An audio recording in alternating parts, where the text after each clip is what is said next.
udah setengah hidup saya, istilahnya saya sekarang 33 tahun. Kalau 17 tahun kan berarti sudah setengahnya gitu ya, Dok.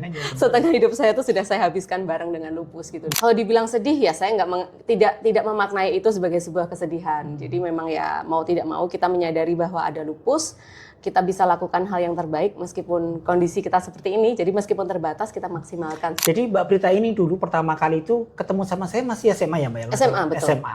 Dan beliau kuliah bisa selesai sarjana hukum juga ya kan Mbak. Dan sekarang pun sudah bekerja dengan pekerjaan yang cukup baik juga.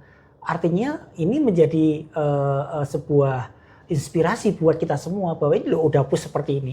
Bisa kok dia sukses, bisa kok berprestasi. Assalamualaikum warahmatullahi wabarakatuh.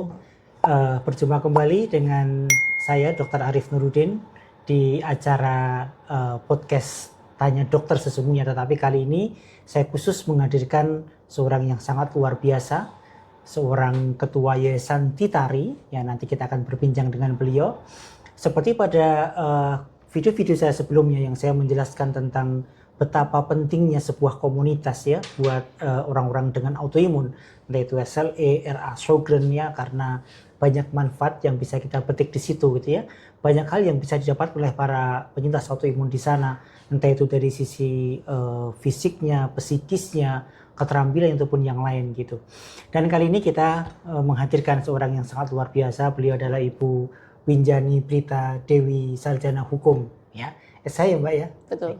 Dan saat ini beliau termasuk penyintas autoimun juga, tetapi karena kondisinya sudah remisi ya, insya Allah. Dan sekarang penampilannya bisa dilihat, penampilannya sangat luar biasa juga. Baik, Assalamualaikum Mbak Prita. Gimana kabarnya sekarang? Sehat? Alhamdulillah sehat. Luar biasa. Selalu sehat ya Mbak? Iya, harus selalu sehat. Tapi sekarang masih rutin kontrol ya Mbak ya? Kontrol rutin selalu per bulan. Ya, dan obatnya juga sudah minimal? Iya, obat tetap minum tapi minimal. Sudah minimal ya, alhamdulillah. Betul sekali. Baik, Ibu Winjani, kita tahu bahwa saat ini kan Yayasan Titari semakin berkembang dengan pesat ya. Iya. Gimana sih dari awal mula pembentukan Yayasan Titari sampai dengan sekarang ini Mbak? Iya, Yayasan Titari itu awalnya sebetulnya hanya komunitas kecil Dok. Jadi komunitas kecil, waktu itu saya masih mahasiswa yang punya mimpi, Dok ayo dong bikin komunitas. Kalau Dokter Arif ingat pasti saya merengek-rengek ke dokter untuk ayo dong bikin komunitas. Itu tahun berapa ya Mbak ya? 2010 Dok. 2010 udah lama sekali. 2010 lalu 14 tahun. ada program kreativitas mahasiswa Dok. Nah jadi bersamaan dengan itu diikutkan program kreativitas mahasiswa di PIMNAS dan saya lolos itu sampai ke PIMNAS sampai juara. Jadi sayang kalau nggak dilanjutkan kan Dok. Betul. Nah ternyata yang membutuhkan komunitas tuh banyak sekali ya, Dok. Iya ternyata dukungannya dari kami itu sangat bermanfaat buat teman-teman. Terus akhirnya 2014 dibentuklah Yayasan Titari untuk lebih kalau sudah yayasan kan sudah lebih legal. Dulu sebelumnya komunitasnya apa namanya Mbak Berita? Kriya Kupu Solo. Kriya Kupu Solo ya. Jadi mungkin teman-teman yang sudah pernah dengar Kriya Kupu Solo itu dulu cikal bakal Yayasan Titari sekarang ini ya Mbak ya. Kalau yang baru-baru mungkin nggak tahu ya Dok ya. Tapi kalau yang sudah lama pasti masih tahu itu. Saya ingat dulu waktu itu pembentukannya yang Kriya Kupu itu kalau nggak salah di sebuah rumah makan. Iya betul. Ya. Hanya beberapa orang. 15 orang mungkin. 15 orangan. Waktu itu luar biasa. Jadi kami walaupun sedikit tapi tetap punya keyakinan bahwa ini akan bermanfaat gitu ya Mbak Prita ya. Kemudian karena semakin banyak bahkan dari luar kota ya Mbak ya. Iya. Anggotanya sekarang berapa itu Yayasan Titari Mbak? Kalau sekarang sudah 200-300 mungkin Dok ya. Sudah banyak sekali. Iya betul sekali dari berbagai kota, dari berbagai wilayah di Indonesia. Ya. Dan kita punya grup WA untuk ada. komunitas itu ya. Iya, grup Lupus Ceria. Grup Lupus Ceria. Biar ceria terus Dok. Jadi di situ kita bisa sharing ya, kita bisa melakukan tanya jawab, discuss di situ. Walaupun memang ada aturan bahwa tidak boleh yang konten-konten negatif ya, yang menimbulkan psikis yang menjadi drop tidak boleh di share di situ gitu ya. Lalu kegiatannya apa saja Mbak Berita sekarang ini Yayasan Titari itu? Kalau untuk kegiatan kami ada kegiatan yang pasti utama itu adalah pendampingan dan edukasi. Jadi pendampingan dan edukasi itu kami fokuskan ke odapus-odapus baru dan juga keluarganya yang mungkin masih awam belum paham tentang lupus, tentang bagaimana kita harus kontrol ke rumah sakit. Seperti itu. Nah, itu kita lakukan pendampingan dan edukasi. Kemudian sosialisasi lewat Instagram, lewat TikTok, begitu lewat sosial media. Kami memanfaatkan sosial media itu lebih memudahkan. Sekarang kan semua bisa diakses lewat sosial media ya, Dok. Jadi kami sosialisasinya lewat situ supaya lebih mudah masyarakat itu menjangkau dan lebih tahu apa itu lupus, apa itu Yayasan Ditari, seperti itu. Dan yang sering kelihatan itu teman-teman yayasan itu berkeliaran di rumah sakit ya Mbak ya. Betul. Jadi ya ini sangat membantu sekali karena banyak teman-teman yang baru yang tidak tahu harus kemana gitu ya Mbak ya. Betul. Itu memang personelnya memang ada untuk itu khusus ya Mbak? Iya, jadi kalau di yayasan itu memang ada petugas atau divisi khusus yang untuk pendampingan dan edukasi itu tadi.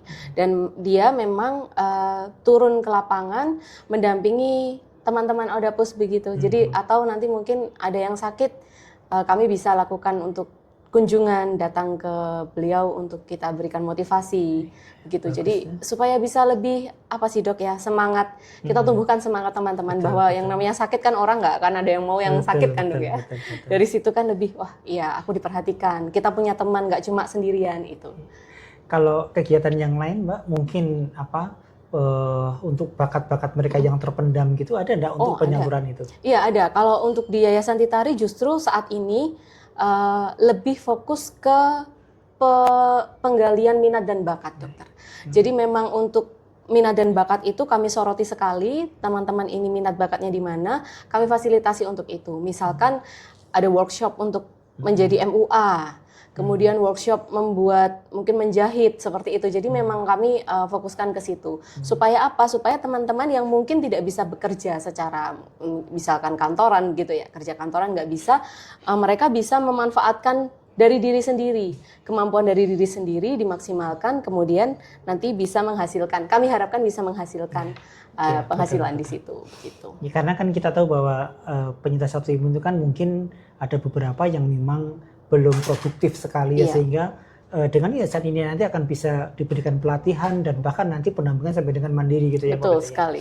Dan satu lagi bahwa di Ditari ini kan kita setiap tahun ada kegiatan ya Mbak ya. Kita kumpul bareng-bareng bersama teman-teman ya dalam rangka untuk saling ketemu dan melihat teman-teman yang memang sudah baik, sudah remisi, gimana sih bisa sampai seperti mereka kan gitu. Betul ya Mbak. Sekali. Jadi saling menularkan seperti itu gitu.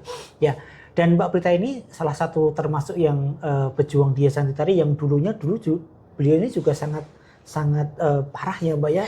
Sudah lama Dok, saya sudah 17 tahun tuh sudah mengalami naik turun lagi, nyungsep. Rasanya gimana rasanya Mbak? 17 tahun ini bersahabat dengan lupus. Gimana Mbak Prita? Udah setengah hidup saya, istilahnya saya sekarang 33 tahun. Kalau 17 tahun kan berarti sudah setengahnya gitu ya Dok. Setengah hidup saya tuh sudah saya habiskan bareng dengan lupus gitu Dok. Jadi ya mau dibilang, kalau dibilang sedih ya saya tidak memaknai itu sebagai sebuah kesedihan. Jadi memang ya mau tidak mau kita menyadari bahwa ada lupus, kita bisa lakukan hal yang terbaik meskipun kondisi kita seperti ini. Jadi meskipun terbatas kita maksimalkan seperti itu. Dan kita bisa nih berjalan bersama lupus ya Mbak. Bisa kok, bisa. Yang paling penting itu pemirsa sekalian. Iya. Jadi Mbak Prita ini dulu pertama kali itu ketemu sama saya masih SMA ya Mbak ya? SMA betul. SMA. Dan beliau kuliah bisa selesai sarjana hukum juga ya kan Mbak. Dan sekarang pun sudah bekerja dengan pekerjaan yang cukup baik juga. Artinya ini menjadi sebuah inspirasi buat kita semua bahwa ini loh Odapus seperti ini. Bisa kok dia sukses, bisa kok berprestasi walaupun menghadapi rintangan lupus sudah sedemikian hebatnya ya. Jadi lupus itu kan naik turun up down-nya itu luar biasa luar biasa sekali. Ya. Dan beliau ini dulu pertama kali diantar ibunya ke Muadi kalau tidak salah ya Mbak ya. Betul. Dengan yang khasnya beliau kan ruam-ruamnya wajah itu yang merah-merah itu ya Mbak. Ya, jadi itu pemirsa sekalian. Jadi jangan sampai kita berputus asa karena contoh sudah banyak ya, sudah banyak contohnya termasuk Mbak Prita ini. Bagaimana beliau bisa sekolah, bisa mencapai gelar sarjana, bisa bekerja, bisa punya anak juga loh. Jadi jangan dikira bahwa Odapus ataupun yang lain tidak bisa punya anak gitu kan, ternyata bisa juga kok gitu dan baik-baik saja gitu maksud saya. Mbak Prita mungkin tips-tips buat teman-teman seperti apa sih Mbak Prita biar tetap semangat, dan jangan lupa ini mengajak mereka untuk gabung ke komunitas. Oh iya, pasti. Untuk tips tentunya apa ya Dok? Kalau saya selalu bilang, satu, sadar diri dulu bahwa kita memang istimewa gitu. Kita punya lupus itu bukan satu halangan, tapi kita juga tidak bisa semena-mena terhadap tubuh kita langsung, aku nggak mau tahu, bukan seperti itu. Jadi lebih ke, oke, kita jalani apa yang kita bisa jalani, seperti itu. Mulai hidup sehat, mulai atur pikiran supaya sehat. Karena kan nggak boleh stres kan Dok? Betul, betul. Kalau stres itu pengaruh sekali, karena saya merasakan sekali itu bagaimana stres dan efeknya ke hidup saya, seperti itu. Jadi nggak boleh stres, nggak boleh kelelahan fisik, kemudian makan makanan yang baik, asupan. Jadi kalau saya bilang, apa yang kamu masukkan ke dalam tubuh kamu, baik itu pikiran, baik itu makanan, baik itu olahraga, kebiasaan hidup, itu akan berpengaruh baik juga untuk diri kamu. Saya selalu bilang seperti itu ke teman-teman. Kemudian juga gabung ke Yayasan Titari, ke komunitas, supaya apa? Supaya kita itu mendapatkan dukungan. Jadi kalau misalkan sakit sendirian itu kan nggak enak gitu kan. Tapi kalau misalkan kita itu sakit, tetapi kita tahu ada teman-teman yang lain yang juga sesama nih, yang sama-sama berjuang, sama-sama tujuannya sama untuk sehat, untuk sembuh, ya itu akan lebih mendorong kita untuk lebih semangat lagi, untuk lebih sehat lagi, seperti itu. Dan contohnya banyak banget yang alhamdulillah saya bersyukur sekali, ternyata teman-teman setelah gabung ke komunitas itu efeknya luar biasa. Begitu. Ya, dan tidak hanya sekedar omongan ini, sudah ada penelitiannya betul bahwa support komunitas itu ternyata sangat berpengaruh signifikan terhadap perbaikan orang-orang dengan autoimun ya Mbak. Ini sudah banyak penelitiannya gitu. Dan seperti yang di video saya sebelumnya saya sampaikan bahwa ada satu zat yang saya sebut dengan feromon. Feromon itu dia akan bisa mempengaruhi orang lain untuk menjadi lebih baik gitu. Dan feromon orang-orang yang sudah remisi tentu akan bisa mempengaruhi orang-orang yang belum remisi agar dia cepat menjadi remisi. Ini salah satu keuntungan bergabung di komunitas seperti itu loh. Jadi ini yang sangat penting sekali. Makanya ayolah bergabung, jangan berdiam diri di kamar ya Mbak. Diam di kamar, menarik diri dari sosial, ini tidak boleh. Jadi ketemu sama teman-teman, saling sharing, itu akan tertular kok remisinya kepada Anda semua. Saya kira itu yang paling penting seperti itu ya. Gimana sih Mbak Prita untuk gabung di komunitas itu Mbak? Oh gampang banget Dokter. Kalau untuk gabung kan kita sekarang ada sosial media ya, di sosial media, di Instagram, TikTok, itu sudah ada di situ kontak person dari teman-teman gitu. Jadi nanti bisa ke Yayasan Titari, cari aja Yayasan Titari, dan itu nanti bisa langsung kontak ke situ seperti itu. Atau nanti kan bisa dokter bisa cantumkan ininya kontak personnya. Dan yang penting lagi bahwa di grup Titari ini, di grup Lupus Ceria, ada konsulennya loh Mbak ya. Jadi ada konsulennya langsung nih. Ada saya, ada konsulen rheumatologi yang lain, sehingga setiap kali ada permasalahan, walaupun sering tidak kami jawab, tapi kami selalu memantau nih. Nanti ketika para dokter-dokter Odapus sudah tidak bisa jawab, baru nanti kami turun tangan jawab nih gitu. Karena teman-teman Odapus, teman-teman autoimun itu sudah sangat pintar-pintar loh melebihi dokter. Betul dokter, iya. Iya betul sekali. Gitu. Baik Mbak Prita, mungkin terakhir kata-kata buat teman-teman penyintas autoimun.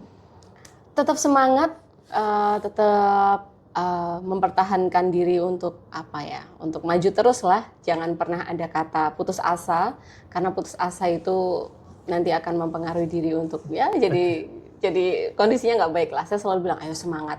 Walaupun nggak mudah, ini tidak mudah. Saya sendiri 17 tahun itu saya sudah bilang naik turun sampai kondisi terburuk saya yang seperti apa itu sudah saya alami begitu.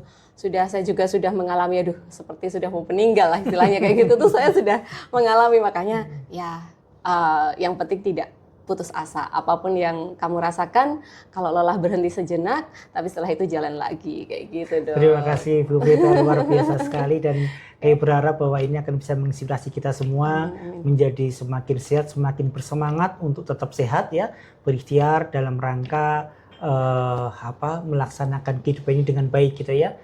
Masih ingat keluarganya, ingat anak-anaknya kan, jadi kita masih harus cukup panjang di dunia ini. Betul. Terima kasih, saya kira itu semoga bermanfaat. Kami akhiri, sampai ketemu lagi di podcast selanjutnya. Terima kasih, assalamualaikum warahmatullahi wabarakatuh.